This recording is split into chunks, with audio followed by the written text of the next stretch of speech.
Hi guys, welcome back to my channel. हमारी book चल रही है डायरेक्ट टैक्स, जिसमें आज चैप्टर हम करेंगे टीडीएस, जो होता है deduction of tax at source, जिसका फर्स्ट इलस्ट्रेशन इंपॉर्टेंट है, देख लेते हैं। Shiv Shankar is an employ of a company. He would receive this following during the financial year 2021। Salary दे रखी है, डियरेंस अलाउंस दे रखा है, ट्रांसपोर्ट अलाउंस दे रखा है, बोनस दे रखा है, जो पर मंथ है इनको 12 करेंगे तो ईयर पे आ जाएंगे। फिर his contribution to recognise provident fund है 40,000 और ही had paid life insurance premium of 10,400 on his own life. ये जो दोनों डिडक्शन है वो 80C में मिलती हैं। फिर है donation to Prime Minister National Relief Fund 4,000, जो कि 100% अलाउड है। अगर इसमें नेशनल नाम ना आता तो 50% हो जाता। फिर है हमें उसकी टोटल इनकम निकालनी है, टीडीएस निकालना है, और अगर हम न्यू टैक्स रिजिम फॉलो करें तो क्या फ़र्क होता है या फिर क्या बेनिफिट मिलता है वो बताना है। तो हम पहले लिखेंगे computation of income and tax to be deducted at source for the financial year 2021। अब इसमें सैलरी इनको सालों को 12 से इंटू कर लिया तो हमारी ग्रॉस इनकम फ्रॉम सैलरी आ गई। अब उसमें से क्या होता है कि सैलरी में से हम 16% स्टैंडर्ड डिडक्शन देते हैं, 16IA के अंडर स्टैंडर्ड डिडक्शन देते हैं, जिसकी लिमिट है 50,000। तो ये हमने डिडक्शन दे दी तो हमारी टैक्सेबल इनकम फ्रॉम सैलरी कितनी आ गई, इतनी आ गई। फिर हमें इसमें 3 डिडक्शंस थी, ये तीनों दे दी हमने। तो हमारे पास जो भी टैक्स लगेगा इस अमाउंट पे लगेगा, मतलब ये हमारी टोटल इनकम है। अब उसमें जो टैक्स में टैक्स रेजिम क्या फॉलो होती है, 250 एग्जम्प्ट होता है, 250 पे 5% लगता है, फिर 5 लाख पे 20% लगता है। ये स्लैब रेट लगती हैं इसमें। जब नॉर्मल हो, अगर वो सीनियर हो तो वो अलग हो जाती है, 3 लाख तक एग्जम्प्ट हो जाती है। ये कर लिया। अब हमें क्या करना है, निकालना है। तो इसने ये टीडीएस जैसे मैंने आपको बताया वैसे 2.5 लाख एग्जम्प्ट कर दिया, 2.5 पे 5, फिर बचा कुछ पे 20% लगा के ये अमाउंट निकाल ली उसने। फिर उसमें 4% हेल्थ एजुकेशन से ऐड किया तो उसकी ये अमाउंट आ गई। अब उसने उसको राउंड ऑफ कर दिया। अब उसको ये तो पूरा टीडीएस हो गया कि पूरी साल में कितना होगा, लेकिन हमें एक मंथ का निकालना है जो सैलरी से लेस होगा। तो इसको डिवाइड कर देंगे 12 से, तो ये जो अमाउंट आ जाएगी ये हमारी जो मंथली टीडीएस कटेगा सैलरी से वो अमाउंट आ जाएगा।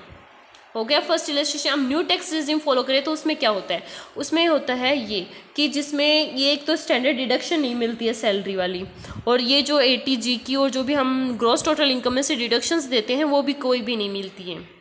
बस एक जो हाउस प्रॉपर्टी में होती है ना डिडक्शन, वो अलाउड होती है 30% स्टैंडर्ड डिडक्शन, और कोई सी डिडक्शन अलाउड नहीं होती है। तो ये तीनों नहीं होंगी तो हमारी इनकम फिर कितनी हो जाएगी, 6,84,000 हो जाएगी।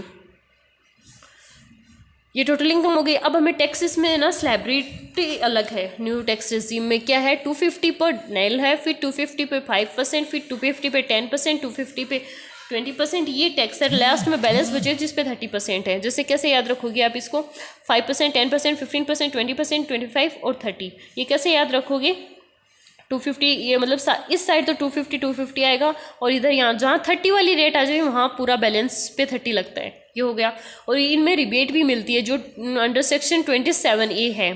और कब मिलती है, जब उनकी इनकम 5 लाख से ज़्यादा ना हो, और मैक्सिमम लिमिट क्या है रिबेट की, 12,500, या इससे कम मिल रही है तो वो दे देंगे, वरना 12,500 इसकी मैक्सिमम लिमिट है।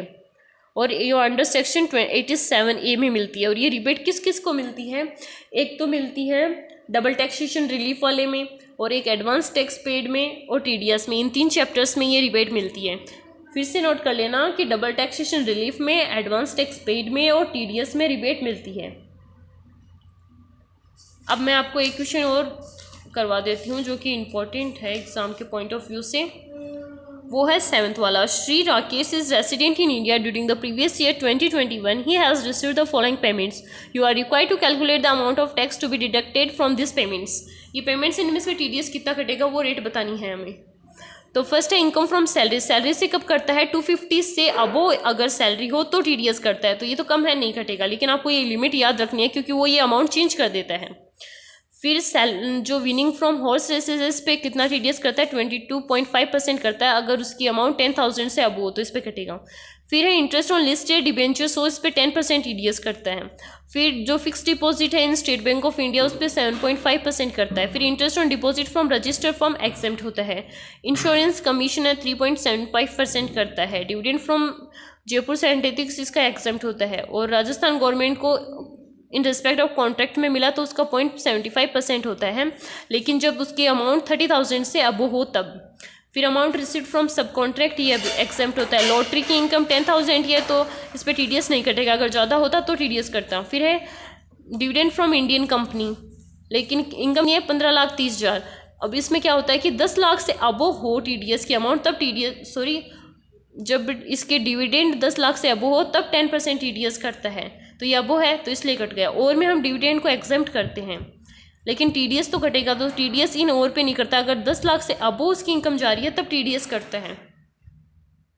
इसी क्वेश्चन में आया है जिसमें मतलब 10 लाख से डिविडेंड फ्रॉम इंडियन कंपनी जा रहा है, इसलिए इस पर कितना परसेंट कटेगा, 10% TDS कटेगा।